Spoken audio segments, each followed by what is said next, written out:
네, 안녕하십니까. 저는 서울대학교 치과병원 치주과 교수 조영단입니다. 오늘 치주재단을 통해서 여러분께 치주질환과 치과 임플란트에 대해서 낱낱이 세세하게 설명드리도록 하겠습니다. 치주질환과 전신질환의 관계에 대해서 한번 살펴볼까요? 입 안에 생긴 구강질환인데요. 이걸로 인해서 내가 전신질환이 생길 수 있대요. 맞아요. 그럴 수 있어요. 치주질환으로 인해서 치매가 생길 수 있다. 들어보신 적 있죠? 치주질환으로 인해서 당뇨가 심해질 수 있다. 들어보신 적 있을 겁니다. 당뇨 환자는 치주질환이 심해진다. 이 말씀도 들어보셨을 거예요. 이 모든 것들이 치주질환과 전신질환이 관계가 있다라는 거를 얘기를 해주고 있습니다. 자, 이 그림을 보게 되면은요, 입 안에 생긴 대표적인 질환 두 개, 치아의식증, 즉 충치죠, 하고 치주질환. 결국에는 세균에 의한 거잖아요. 이로 인해서 이 주변에 있는 혈관을 타고 우리 몸을 다 돌아다닐 수가 있는 거죠. 이 모든 것들이 돌아다니다가 우리 몸의 장기에 이상을 줄 수가 있는 거고요. 뇌로 갈 수도 있는 거고요. 심장으로 갈 수도 있는 거고요. 폐로 갈 수도 있는 거고요. 장으로 갈 수도 있는 거예요. 그래서 이 구강질환과 전신질환은 항상 떼놓고 볼 수 없다라는 거죠. 왜? 우리 몸이 다 연결이 되어 있기 때문이죠. 자, 가장 대표적으로요, 심혈관계 질환 있습니다. 자, 심혈관계 질환에 있어서는 뭐 고혈압, 그 다음에 허혈성 심장질환, 뭐 협심증, 심근경색증, 뭐 모든 게 다 해당이 됩니다. 이런 것들과 치주질환이 연관이 있다라는 건 거죠. 자, 이런 심혈관계 질환 갖고 계신 분들 약을 많이 드시죠? 대학병원에 오시는 분들 중에서, 치주과에 오시는 분들 중에서 약 안 드시는 분들 거의 없어요. 대부분 드시는 약들 중에 심혈관계 질환 약이 가장 많습니다. 아마 드시고 계신 약들 해당되는 게 있으실 거예요. 제가 이러한 심혈관계 질환을 갖고 있고 혈압약 이런 거 먹는데 치과 질환에 문제가 있나요? 이런 걸 물어보시잖아요. 이 혈압이나 뭐 이런 거 관련돼서 이거를 계속해서 유지를 하기 위한 약이기 때문에 치과 진료하기 전에 크게 이걸 중단을 하거나 할 약들은 별로 없어요. 다만 우리가 체크해야 될 부분은 항혈전제, 항응고제가 되겠습니다.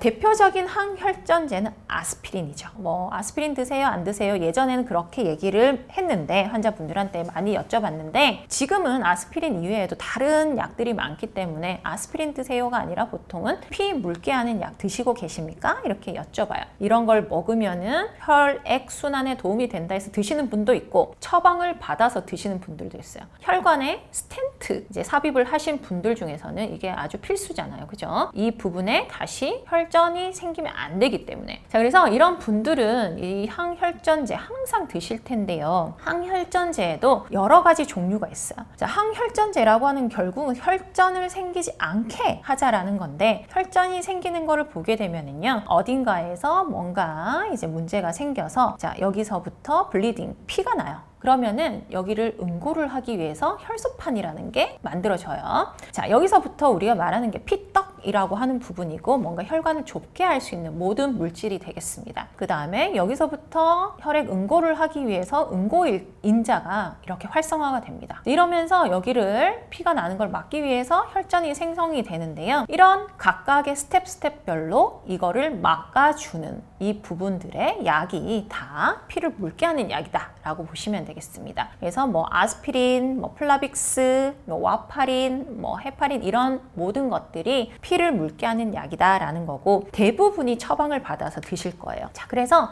이런 항응고제들이 많은데요, 이런 것들 뿐만 아니라, 자, 출혈 경향을 증가시키는 질환들이 또 있거든요. 저는 혈전 용해제 안 먹는데요, 저는 피 묽게 하는 약을 안 먹는데요, 이러는 분들 중에서도 안심하고 치료를 했는데 피가 멎지 않는 분들이 있어요. 자, 만성 심부전, 신장이 안 좋으시는 분들, 또는 간질환을 갖고 계신 분들, 또는 혈액암을 갖고 있으신 분들.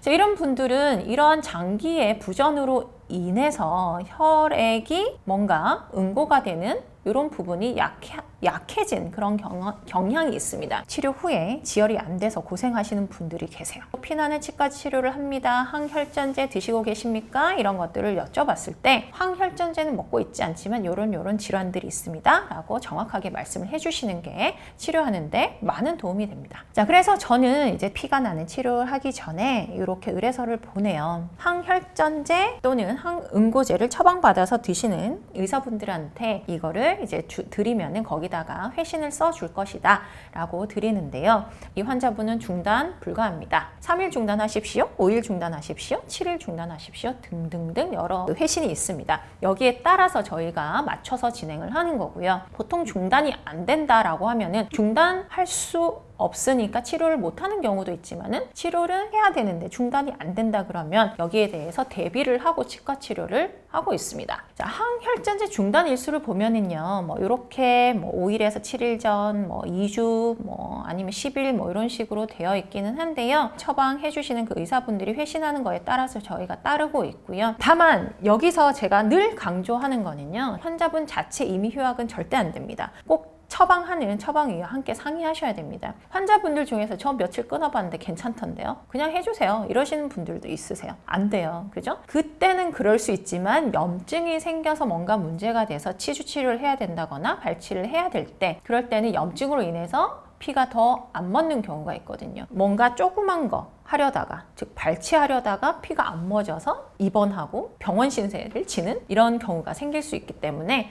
자체로 환자분들이 임의로 휴학하시는 거 안 되고요. 치과 가셔서 치과 의사분들이 약 끊으셔야 되는데 제가 마음대로 끊을 수 없고 약 처방하시는 의사 선생님한테 편지 써드릴게요. 한번 여쭤보고 오세요. 이렇게 하시면은 그대로 따라주셔야 됩니다. 나 괜찮아요. 그냥 뽑아주세요. 이렇게 하면은 뽑아주시는 분들도 없을 거고요. 그렇게 했을 때 환자분들이 더 위험해질 수 있다는 거 꼭 명심하셔야 됩니다. 아까 말씀드렸던 것처럼 저희가 중단이 불가능한데 뭔가를 해야 될 때는 이런 국소적인 지혈제를 사용을 해서 지혈을 하는 방법도 있기 때문에 꼭 항혈전제, 항응고제를 중단을 할 수가 없는데요. 치과 치료 그럼 안 되나요? 아니거든요. 불가능하지는 않기 때문에 치과 의사분들하고 상의를 해서 진행을 하시면 되겠습니다.